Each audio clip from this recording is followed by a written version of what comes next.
Congratulations on not being dead, Curly. You surprised me. But I'm still not taking that thing back. The Moana franchise wouldn't be nearly as successful without its namesake character. Moana is everything a Disney princess should be: brave, selfless, kind, and ready for any adventure. It's no surprise that many Disney fans look up to her and expect great things from Moana 2. However, we can't forget that Moana's success was a shared effort, as she received help from Maui, a prominent demigod who had lost his way. The pair have become one of Disney's greatest dynamic duos, and I'm excited to see what's next for them. I have high hopes for a narrative driven by their friendship and the experiences they have with one another. However, 3 years have passed since they sailed across the sea to restore Te Fiti's heart. The passage of time may have changed some things about their relationship.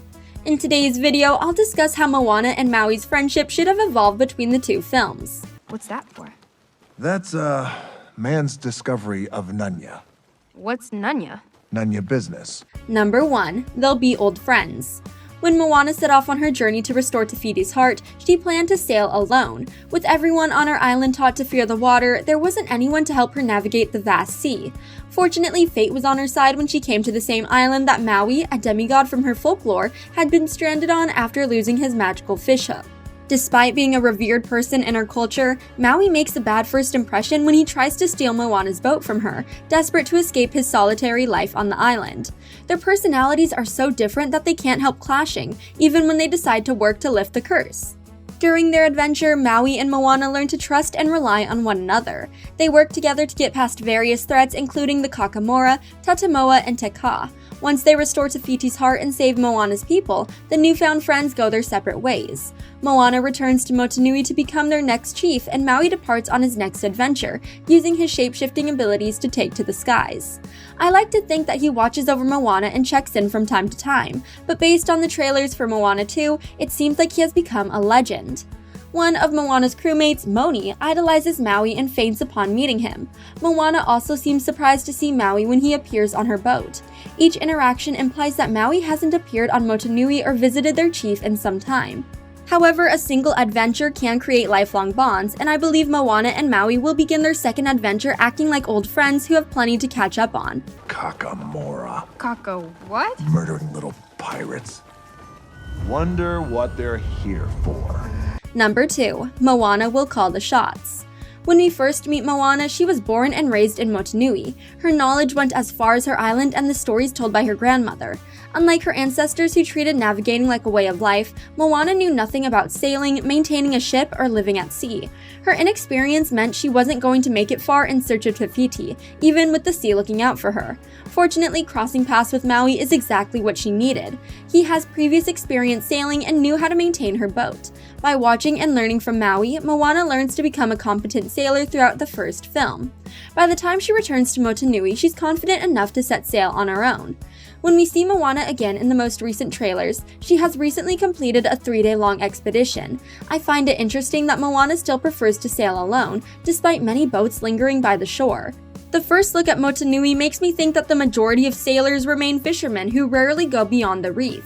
Although Moana encourages her people to follow in their ancestors' footsteps, old habits may be hard to break, meaning she is the only one brave enough to sail long distances. Fortunately, Moana's resourcefulness and regular journeys from Motunui makes her an expert navigator.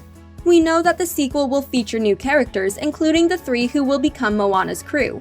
I have no doubts that Moana will make a competent leader, but I'm curious to see how she'll adjust from going on solitary trips to having a boat filled to capacity. Since her crew will be made up of a former farmer, storyteller, and inventor, she'll likely need to teach each of them how to manage and direct a ship. Therefore, she and Maui will switch roles now that Moana has enough experience to call the shots. Maui should only need to follow her instructions, acting like a crew member among the rest. I am Moana of Motunui. This is my canoe, and you will journey to different... Number 3. Moana can depend on Maui. When Moana met Maui, he was at his lowest. I would describe his story as tragic and isolating. Despite the literal gods choosing to raise him as one of their own, making him a demigod, Maui spent the majority of his life wondering why he wasn't good enough for his human parents that left him behind. He began equating his self-worth to how humanity perceived him, leading him to complete increasingly dangerous feats for their validation. He crossed the line when stealing Te Fiti's heart, resulting in a looming darkness that threatened the entire world. Despite realizing his mistake, Maui didn't change his point of view or behavior until meeting Moana. She not only helped him work through his feelings, proving that he was worthy of love without needing to bend over backwards for it, she also helps him fix his mistake, something he must have felt responsible for after Te manifested. In addition to his self-doubt, Maui became stranded on an island without his magical fish hook. The hook is the object responsible for Maui's power, and without it, he became incapable of shape-shifting. While he is still clever and capable in a fight, Moana could only depend on Maui so much before they recovered his fish hook, meaning they had to be extremely cautious. That doesn't seem to be the case for Moana too, as Maui dives headfirst into danger within every trailer. So far, we witness him attack Matangi with his fishhook, jumping into a swarm of aggressive-looking bats. He also prepares to launch himself into Nalo's storm, turning into a fish to mess with Moana and her crew before transforming into his signature hawk form. Maui's whereabouts during the time skip between films remains a mystery. However, his willingness to protect the others tells me that he may have spent his absence from Motunui training and leveling up his magical abilities. He may be the only one in Moana's crew who stands a chance against the gods, meaning Moana must depend on him a great deal during their journey. Unfortunately, there's a good chance that Maui will get in over his head and need his friends to save him. Given how much Maui cares for Moana, I wouldn't be surprised if he tries to make the ultimate sacrifice on her behalf. There is a moment in the trailers where Matangi threatens Moana more than once, claiming she will destroy Maui's Wayfinder and that breaking the curse on Moana's people would end in their demise. If Matangi and Nala believe stopping Moana will keep them empowered, then they may plan for her death. Given how much Maui cares for Moana and her people, I genuinely believe he may go the extra length to trade his life for hers. Fortunately, they live in a world full of magic and godly entities, so his death could be transformative instead of permanent. Giant hawk!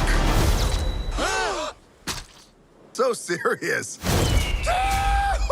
Number 4. Moana will keep Maui humble. As we've covered, Maui attributed his worth to how humans perceived him. He wanted to be loved and appreciated, so he performed grand feats to earn humanity's favor. Unfortunately, that meant he didn't think much of himself, no matter how grandstanding his famous song "You're Welcome" happens to seem. Moana helps him overcome these feelings and find self-worth from within, and the life lessons seem to have stuck. In the promotional material for Moana 2, Maui appears happier than ever before. Many of his scenes include teasing Moana and her crew using his powers to do so. Moana may have to help keep Maui humble throughout the film, reminding him that he was as much human as he is a god. Like anyone else, Moana and Maui should have changed and adapted based on their previous experiences. I'll be disappointed if the old friends act the same as they did in the original film, with similar beliefs, traits, and dynamics. There's no need to pray, it's okay, you're welcome. Ha! I guess it's just my way of being me. After having known one another for years, they should have learned to count on one another for things, while also offering guidance and compassion to one another during times of trouble. Fortunately, the promotional material for the sequel has given a good look of Maui and Moana in the present day, and their friendship remains intact. Hopefully, they can continue evolving together and become the driving force behind lifting the curse on Moana's people. Moana of Motunui, you will board my boat. No, you will board my boat. Thanks for watching. If you enjoyed this video, hit that like button, subscribe to our channel, and turn on notifications to stay updated on our uploads. When you use a bird to write with, it's called tweeting.